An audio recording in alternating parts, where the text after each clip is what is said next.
She makes about $58,000 in marketing. He earns $67,000 in IT. Together, they push $125,000 a year. That puts them in the top quarter of American households. On paper, they should be crushing it.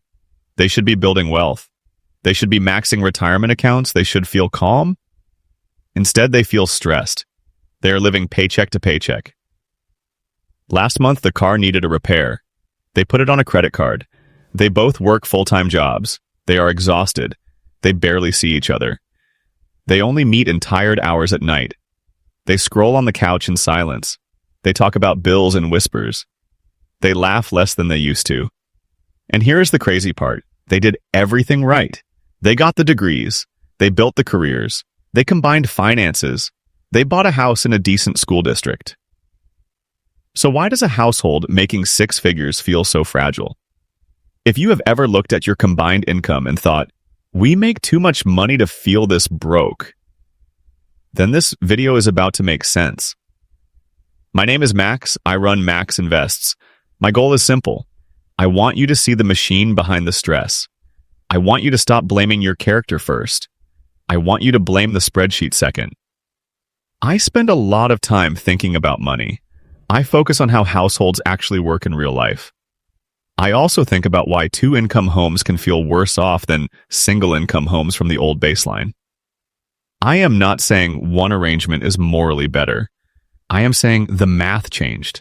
I am saying the culture has not caught up. This is not about shame. This is about mechanics. If you want more breakdowns like this, comment what you are dealing with and subscribe to Max Invests. I read the comments. I build the next videos from what you say. If you are watching with your partner, pause and compare notes after this. Not to fight, to align on what fixed costs are doing to you. Here is why this matters. You cannot fix a problem you do not understand. That is true for budgets. That is true for debt. It is true for structural traps. If you treat this like a willpower issue, you will burn out fixing the wrong thing. You will cut fun first. You will cut joy first. You will feel guilty for normal life. Meanwhile, the big fixed bills keep smiling. Most people think they have a spending problem. They often have a system problem. The economy changed the rules. If you keep playing by old assumptions, you are going to lose every time. That is not motivational talk. That is how incentives work. People will fight about lattes. People will clip coupons. People will negotiate cable bills. Those moves can help a little. They do not fix a structural squeeze. If your costs are sized for two full-time earners, your budget stays tight, even when income looks high. That is the part people argue with. It feels unfair because it is unfair. It still explains the pattern. Let me say the quiet part out loud. We have been sold a simple story. Two incomes are better than one. It sounds math obvious. If one person earns $50,000 and supports a family, then two people earning $50,000 each should support the same family and still have an extra $50,000 left. That should go to savings. That should go to investments. That should build wealth. That is basic addition. Your brain wants that story to be true. Your heart wants effort to equal progress. Your calendar tells a different story. Except that is not what happened. What happened is one of the biggest bait-and-switch stories in modern American money history. The name for it is the two-income trap. Lesson 1. Two paychecks can hide a broken baseline. Elizabeth Warren coined the term back in 2003. She was a Harvard bankruptcy law professor. She and her daughter studied more than 2,000 families who filed for bankruptcy. Bankruptcy is an extreme outcome. It is still a signal. It tells you where pressure breaks first. What they found was shocking.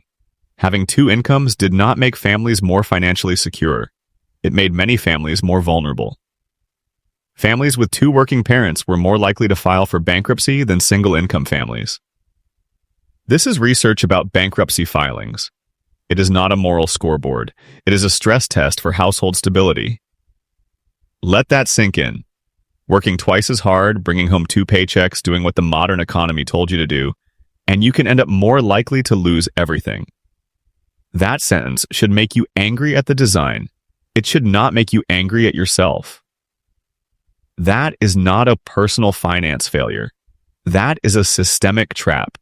You might be standing right in the middle of it. So what changed between then and now?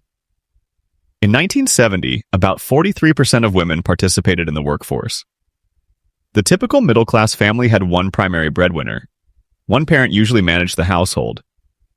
And here's what most people miss. That single income was often enough. Not barely enough. Actually enough. A median single-income family in 1970 could afford a median-priced home. They spent about 25% of income on housing. They could put kids in public schools. They could cover basic health care. They could keep a car on the road. They could buy food. They could still save money. They could take an occasional vacation. They could handle a bad month without drama. They could handle a small emergency without a crisis. They had financial margin. They had breathing room. They also had a backup plan. If the primary earner got sick or lost a job, the stay-at-home parent could enter the workforce. That second potential income was insurance. It was not the default monthly plan, it was a reserve.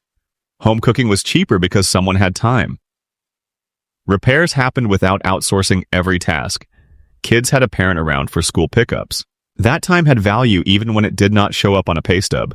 Fast forward to today. A lot of this change is progress. A lot of it is choice. A lot of it is necessity. Female workforce participation is around 57%. The two-income household is the norm.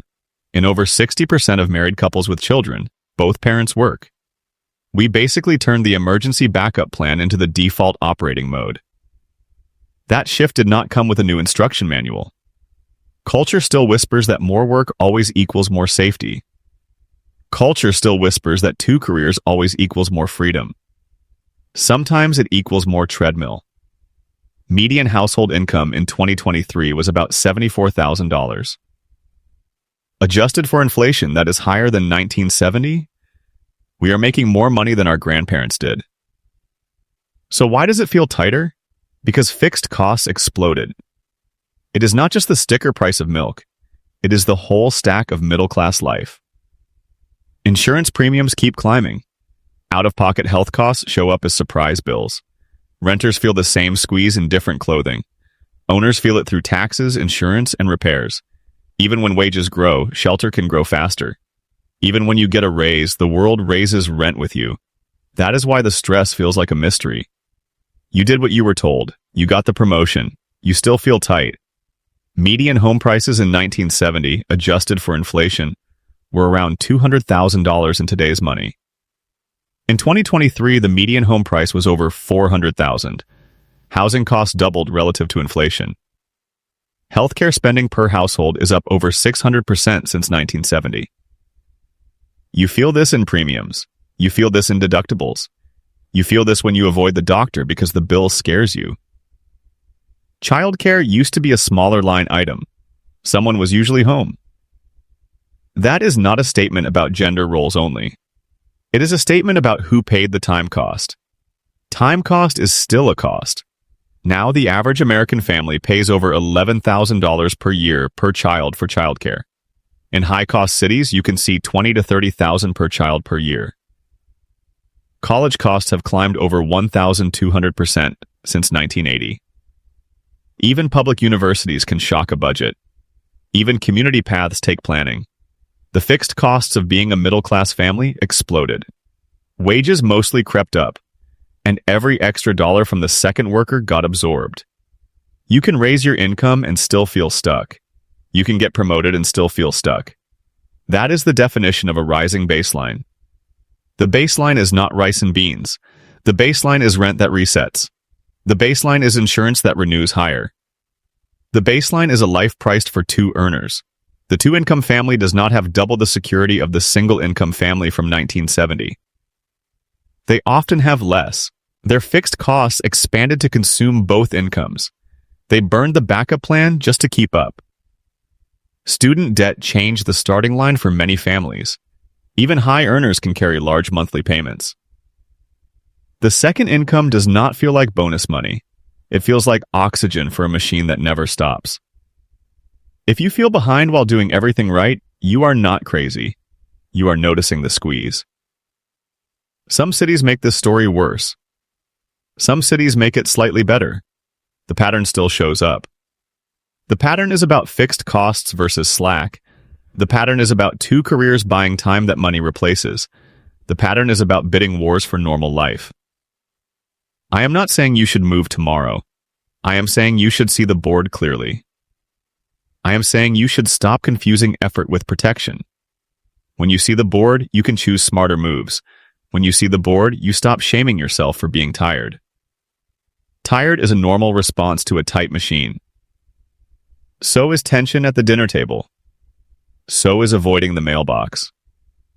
So is refreshing your bank app like a slot machine. None of that means you are broken. It means the plan was built for two steady rivers. Rivers sometimes slow down. Rivers sometimes flood your month with surprises. That is why we measure the second income honestly. That is why we stop pretending gross pay is the whole story. That is why we separate the sticker from the drain. We are about to do a reality check. Reality checks feel rude at first. Then they feel like relief. Relief is what clarity gives you. Clarity is what fixes budgets that never stick. Budgets never stick when the baseline is lying to you. I will use a clean example next. Your household will not match it perfectly. Your taxes will not match it perfectly. Your daycare bill will not match it perfectly. Keep the structure anyway. The structure is what teaches you. The structure is what transfers to your real numbers. Take a breath. Roll your shoulders back. We are going to look at the drain without flinching. Flinching is how people stay confused. Looking is how people get free. Now, let me show you where the second income actually goes. If this is the first time you feel seen, hit subscribe on Max Invest. You do not want to miss the next breakdown. We are about to walk through the math. Bring a notepad if that helps you. Write your own numbers in the margins. Replace my examples with your city. If you want the math to feel real, you have to think in layers.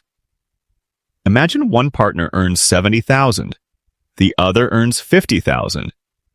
That is $120,000 combined. It feels like a lot. Now isolate that $50,000. That is the second income. First taxes bite. Payroll taxes show up too.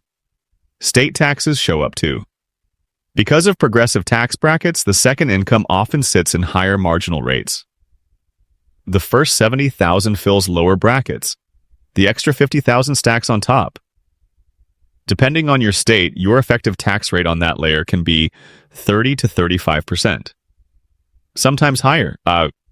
So your $50,000 gross becomes about $32,000 to $35,000 take home.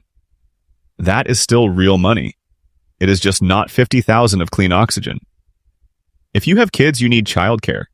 The average cost of daycare in America is about $15,000 per year per child. If you have two kids, that is $30,000. You have not even left the house yet. You already wiped out the second income. If you are paying for summer camps too, you feel it again.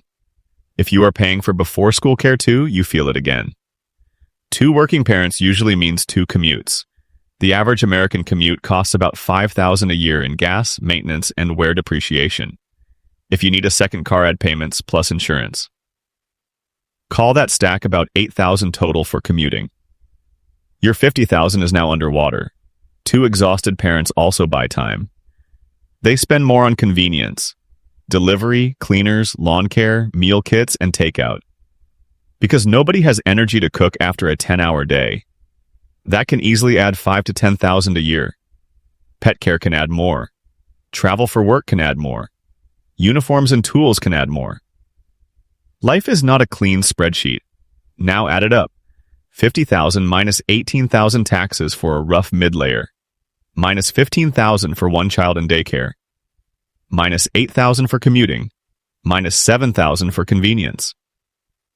You are at about $2,000 net. That is not a typo. Someone is working full-time. They are missing family dinners. They are grinding through traffic. And the household nets $2,000 for the year. That is about $8 per workday. That is about $1 per hour. That is the second income after reality shows up. If you have one kid, the story changes a little. If you have 0 kids, the story changes a lot. If you live in a low-cost town, the numbers breathe. The point is not one exact spreadsheet. The point is, the second income is not free money. It gets taxed harder. It pays for the costs of two careers. It pays for the costs of modern middle-class life. That is why the extra paycheck disappears. Now here is the psychological trap. The gross numbers still look big. You feel like you should be winning. You make spending decisions based on 120,000. You round up in your head, you imagine stability that requires two futures to cooperate. You buy a house based on what two incomes can qualify for. You take car payments that two incomes can support. You feel normal because your friends do the same thing. You compare yourself to people in the same trap. The bank looks at your combined income and says, yes, you can afford this $400,000 mortgage. Technically, you can as long as both incomes keep flowing forever. As long as neither person gets sick, as long as both jobs stay stable, as long as nobody burns out, as long as nobody needs to care for a parent, as long as no kid has a surprise need. Life always eventually says surprise. This is where the trap snaps shut. The single-income family from 1970 had flexibility. If the breadwinner lost their job, the stay-at-home parent could find work. It was not ideal. It was a backup. It was margin. The two-income family already played that card. Both incomes are already committed. There is no second spare engine. If you lose one income, your fixed costs still look like a two-income life. That is why Warren's finding stings. It is not about being bad with money. It is about being fully leveraged with no slack. A Federal Reserve study in 2019 found that nearly 40% of American adults could not cover a $400 emergency expense without borrowing or selling something. Many of those people live in dual-income households. They earn solid money on paper. They are not broke because they earn too little. They are broke because expenses expanded to consume every dollar of combined earnings. That can happen at $70,000 a year. That can happen at $170,000 a year. The ceiling moves. The trap pattern stays. The expenses that consumed the second income were not luxury spending. They were housing and childcare and healthcare and education. They were the fixed costs of participating in the middle class. Look at housing specifically. When families competed for one-income pricing, prices reflected one-income capacity. When two incomes became normal, families brought twice the purchasing power to the same houses. Prices went up. Way up. If everyone has two incomes become the baseline requirement. You need two incomes just to afford what one income used to buy. It is an arms race where everyone escalates. Nobody wins. You are not competing with your neighbor only. You are competing with a market that priced in two earners. That is why the win looks like a bigger house. The win is actually a smaller payment. The same thing happened with education. Good schools sit in expensive neighborhoods. Parents bid up prices in good districts using two incomes. You are not paying private tuition. You are paying tuition through your mortgage. Once you lock in that mortgage, you lock in needing both incomes forever. You cannot go back to one income. The trap closes. You can feel smart while you sign. You can feel safe while you lock. Then life happens. A layoff becomes a housing crisis. A medical event becomes a credit event. A divorce becomes a math emergency. Now you might say, Max, I can't just have my partner quit their job. I hear you. You need both incomes to survive the lifestyle you built. That is exactly the trap. You need both incomes to survive the life built around both incomes. That is the sentence. You need a mindset shift. You need to treat the second income like it is temporary. Even if it lasts a long time, most families treat both incomes as permanent. They build fixed costs for two earners forever. They buy the house two incomes can afford. They lease the cars two incomes can support. Then they are stuck. They built a life that requires two incomes to function. That means neither partner can stop. The alternative is what I call a one-income foundation. Lesson 2. Build the base for one paycheck first. You structure your fixed costs so one income can cover them. The second income becomes discretionary. You can use it for savings. You can use it for investments. You can use it for debt payoff. You can use a small slice for lifestyle. The critical difference is you could survive without it. You would have to cut back. You would not lose the house automatically. You would not spiral into bankruptcy.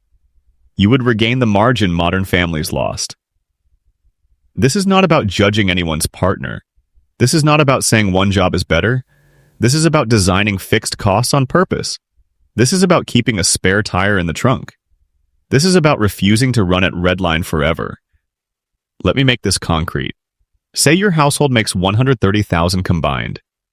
Instead of taking a mortgage that needs $100,000 in income to breathe, take a mortgage a $60,000 income can carry comfortably.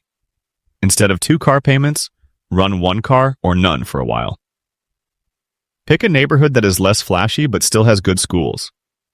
That might mean a smaller yard. That might mean a longer commute trade you accept on purpose. Buy the house one income can afford. Bank the difference. Automate transfers so you do not debate yourself monthly. Send the second income straight into building wealth. Emergency fund first. Aim for 1 month of bare bones.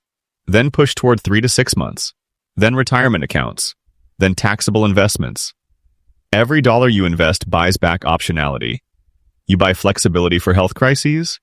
You buy flexibility for career changes. You buy flexibility for family care. This takes short-term sacrifice. You drive past houses you could qualify for. You resist social pressure to spend like a dual-income family. You build like a single-income family on purpose. You might downsize first. You might move later. You might refinance with a plan instead of panic. Small moves add up when you stop leaking cash. Then the payoff arrives. Within 5 to 10 years, your investments start compounding. Compounding starts to work for you. Dividends can show up later. Interest can show up later. Rent from assets can show up later. Skills can monetize later. Suddenly you have what you thought dual incomes would give you. Real security. Real flexibility. You start to feel it in your chest first. You sleep better when the basics are covered by one engine. You argue less when the plan has slack. You can take a risk without betting the rent. You can say no to a bad job when you have slack. You can say yes to a better job when you can survive a gap. The 2-income trap is not really about income. It is about flexibility. It is about margin. It is about options. Our grandparents with 1 income had something we traded away. They could absorb a shock. They could change direction. They could have one partner focus on kids without the whole financial structure collapsing. We traded that for bigger houses and nicer cars. We traded it for the appearance of prosperity. We traded it for Instagram photos that look like winning. Winning is not a leased SUV payment. Winning is sleep. Winning is slack. Appearances are not wealth. Cash flow is not security. 2 incomes are not better than 1 if both are spent before they arrive. The families who thrive financially are not always the ones who earn the most. They are the ones who preserved flexibility. They refused to let expenses expand to consume income. They kept a backup plan in reserve. They did not deploy it just to keep up with everyone else. They chose boring on purpose. Boring saved them. If you want a simple rule to remember, here it is in one line. Income is not wealth. Cash flow is not safety. Breathing room is safety. You can earn your way out of a lot of problems. You cannot earn your way out of a trap you do not see. Now you see it. So tell me in the comments, what fixed cost eats your budget most? Housing, childcare, cars, debt, something else. If this helped you, subscribe to Max Invests. Drop a comment if you want a part 2 on the steps. Share this with someone who needs the language for their stress. Money fights quiet down when the story gets clearer. If you want the next video to go deeper on the spreadsheet, say spreadsheet in the comments. If you want real talk on couples and money, say couples in the comments. I read it all. I will see you in the next one.